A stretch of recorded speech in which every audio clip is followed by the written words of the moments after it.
Well, overcoming obstacles is the hallmark of a great athlete, and Cameron Sensley should know. She lives with a house full of them. We meet the Highland Baptist basketball and track standout in our next senior spotlight. As Mike Carter reports, Cameron has winning in her blood. What were you doing when you were 13? Cameron Sensley was just taking off. This Highland Baptist senior's talents are homegrown. Her younger sister Bree is a 5-sport athlete. Her dad, a former Ragin' Cajun and NFL football player. Her uncle, an Olympic silver and bronze medalist in track and field. I've been surrounded by people that have made it and that have not made it, and I've seen what people are like that aren't as fortunate as I am.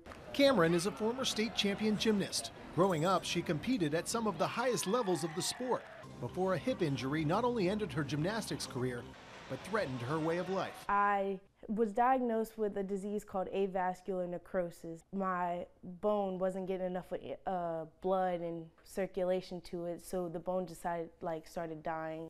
The disease sidelined Cameron for nearly 2 years, putting her in crutches between 8th and 9th grades. Her mother, Carol, worried not about Cameron's athletic career, but about her daughter's ability to walk. And so that kind of derailed all of us. That was the time that our faith was tested. It was a time that our family was tested. But Cameron battled back and returned to sports just before her sophomore year, choosing to refocus her talents on basketball, track, and herself. But I wasn't really ready to give up gymnastics, but I guess God was like, it's time to focus more on Cameron, and the injury taught me that I'm not just an athlete.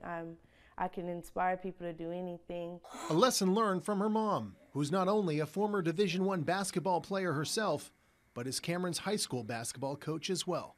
Cameron says she plans on attending UL next fall and hopes to one day become a physical therapist to help people overcome their injuries the same way she overcame hers. For Senior Spotlight, Mike Carter, KATC Sports.